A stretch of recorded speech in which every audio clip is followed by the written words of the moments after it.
आप नोबेल पुरस्कार विजेता रवींद्रनाथ टैगोर द्वारा लिखित कहानी व्यवधान सुनने जा रहे हैं। व्यवधान रिश्ता मिलाकर देखने जाएं तो बनमाली और हिमांशुमाली दोनों ममेरे फुफेरे भाई हैं। वह भी बहुत हिसाब लगाने पर ही मेल खाता है।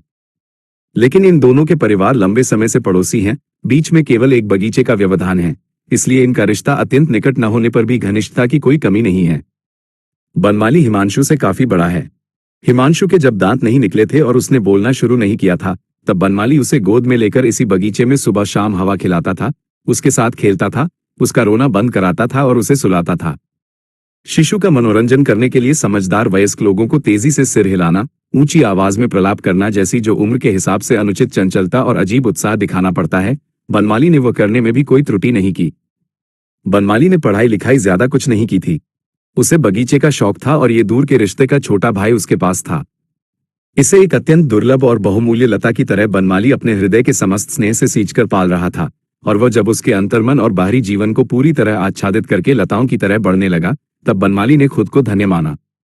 ऐसा अक्सर देखा नहीं जाता, लेकिन कुछ स्वभाव ऐसे होते हैं जो किसी छोटी सी धुन, किसी छोटे बच्चे या किसी कृतघ्न मित्र के लिए बहुत आसानी से खुद को पूरी तरह विसर्जित कर देते हैं।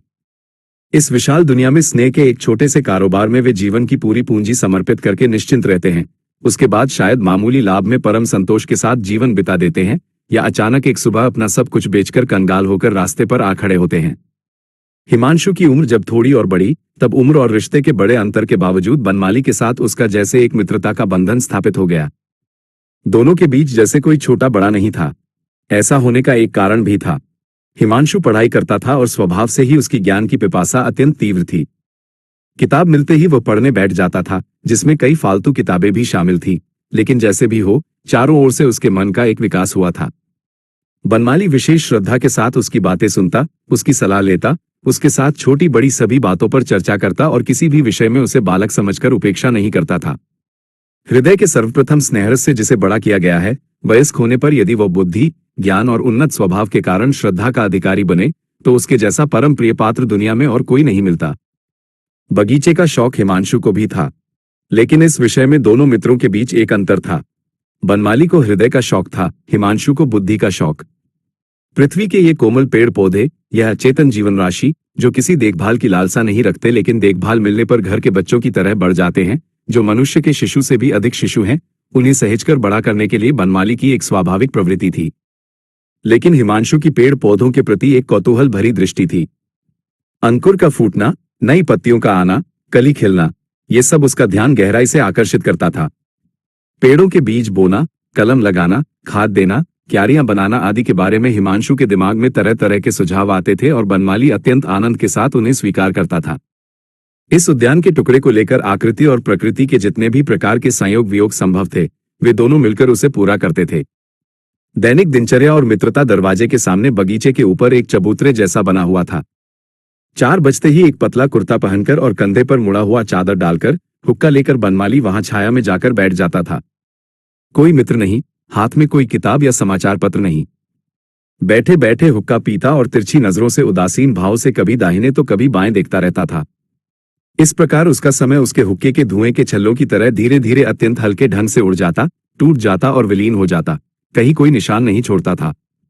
अंततः जब हिमांशु स्कूल से लौटकर, जलपान कर और हाथ मुंह धोकर दिखाई देता, तब बनमाली जल्दी से हुक्का छोड़कर उठ खड़ा होता। तभी उसकी उत्सुकता देखकर समझ में आता था कि वह इतनी देर तक धैर्यपूर्वक किसकी प्रतीक्षा में बैठा था। उसके बाद दोनों बगीचे में टहलते टहलते बातें करते। अंधेरा होने पर दोनों बेंच पर बैठ जाते। दक्षिणी हवा पेड़ों के पत्तों को मरमाहित, सरसराहट करती हुई बहती। किसी दिन हवा नहीं चलती, पेड़ पौधे चित्र की तरह स्थिर खड़े रहते और सिर के ऊपर आकाश तारों से भरा जगमगाता रहता। हिमांशु बातें करता, बनमाली चुपचाप सुनता। जो वो समझ नहीं पाता, वो भी उसे अच्छा लगता। जो बातें किसी और के मुंह से अत्यंत उबाऊ लग सकती थी, वही बातें हिमांशु के मुंह से उसे बहुत मजेदार लगती थी। ऐसा श्रद्धालु वयस्क श्रोता पाकर हिमांशु की वक्तृत्व शक्ति, स्मृति शक्ति और कल्पना शक्ति को विशेष संतोष मिलता था। वो कुछ पढ़कर कहता, कुछ सोचकर कहता, कुछ उस समय उसके दिमाग में आता, और कई बार कल्पना की सहायता से ज्ञान की कमी को ढक लेता था। वो बहुत सी सही बातें कहता और बहुत सी गलत बातें भी, लेकिन बनमाली गंभीरता से सुनता। बीच बीच में 2-1 बातें कहता और हिमांशु उसका विरोध करके जो समझाता वही मान लेता। अगले दिन छाया में बैठकर हुक्का पीते हुए वो उन बातों पर देर तक विस्मय के साथ विचार करता। विवाद का सूत्रपात इसी बीच एक गड़बड़ हो गई। बनमाली के बगीचे और हिमांशु के घर के बीच पानी निकलने की एक नाली है। उस नाली में एक जगह नींबू का एक पेड़ उगाया है।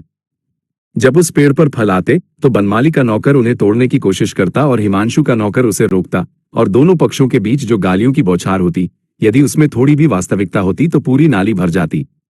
इसी बात को लेकर बनमाली के पिता हरचंद्र और हिमांशुमाली के पिता गोकुलचंद्र के बीच घोर विवाद छिड़ गया। दोनों पक्ष नाली के अधिकार को लेकर अदालत पहुंच गए।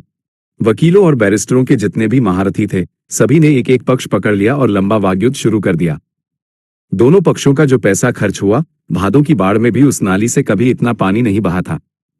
अंत में हरचंद्र की जीत हुई। ये साबित हो गया कि नाली उन्हीं की है और उस नींबू के पेड़ पर किसी और का कोई अधिकार नहीं है।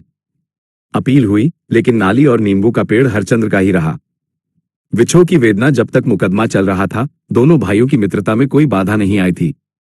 यहां तक कि कहीं विवाद की छाया एक दूसरे को स्पर्श न कर ले, इस आशंका से व्याकुल होकर बनमाली दुगुनी घनिष्ठता से हिमांशु को अपने हृदय के पास बांधकर रखने की कोशिश करता, और हिमांशु भी जरा सा भी विमुख भाव प्रकट नहीं करता था। जिस दिन अदालत में हरचंद्र की जीत हुई, उस दिन घर में, विशेषकर अंतःपुर महिलाओं के कमरे में बहुत उल्लास छा गया। केवल बनमाली की आंखों में नींद नहीं थी। उसके अगले दिन दोपहर में वह इतने उदास चेहरे के साथ उस बगीचे के चबूतरे पर जाकर बैठा, जैसे दुनिया में और किसी का कुछ नहीं हुआ, केवल उसी की एक बहुत बड़ी हार हुई हो। उस दिन समय बीत गया, 6 बज गए, लेकिन हिमांशु नहीं आया।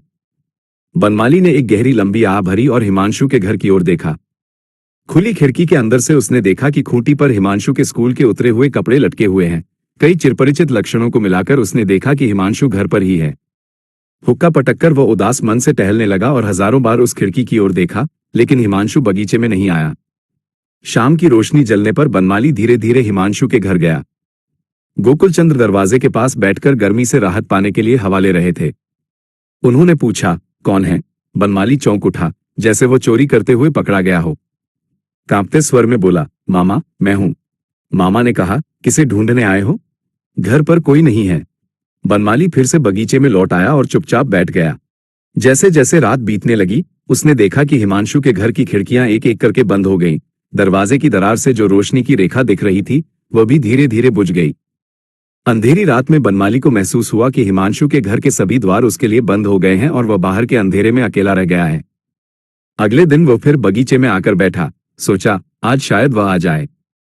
जो लंबे समय से हर दिन आता था, वह एक दिन भी नहीं आएगा। ये बात वह किसी भी तरह मान नहीं पा रहा था। उसने कभी नहीं सोचा था कि यह बंधन कभी टूटेगा। वह इतनी निश्चिंतता से रहता था कि जीवन के समस्त सुख दुख कब उस बंधन में बंध गए, उसे पता भी नहीं चला। आज अचानक उसे पता चला कि वह बंधन टूट गया है, लेकिन एक पल में उसका सब कुछ लुट गया है। ये बात वह अपने अंतर्मन से विश्वास नहीं कर पा रहा था। प्रतिदिन वह सही समय पर बगीचे में बैठता कि शायद संयोगवश वह आ जाए, लेकिन उसका दुर्भाग्य ऐसा था कि जो नियमपूर्वक रोज होता था, वह अब संयोगवश भी एक दिन नहीं हुआ। रविवार के दिन उसने सोचा कि पुराने नियम के अनुसार आज हिमांशु सुबह हमारे यहाँ खाना खाने आएगा। ऐसा नहीं कि उसने पूरी तरह विश्वास कर लिया था, लेकिन फिर भी आशा नहीं छोड़ सका। सुबह हुई, वह नहीं आया। तब बनमाली ने कहा, तो फिर खाना खाकर आएगा। वो खाना खाकर भी नहीं आया। बनमाली ने सोचा, आज शायद खाना खाकर सो रहा है, नींद खुलते ही आएगा। नींद कब खुली पता नहीं, लेकिन वह नहीं आया। फिर वही शाम हुई, रात आई, हिमांशु के दरवाजे एक एक करके बंद हुए, रोशनी एक एक करके बुझ गई।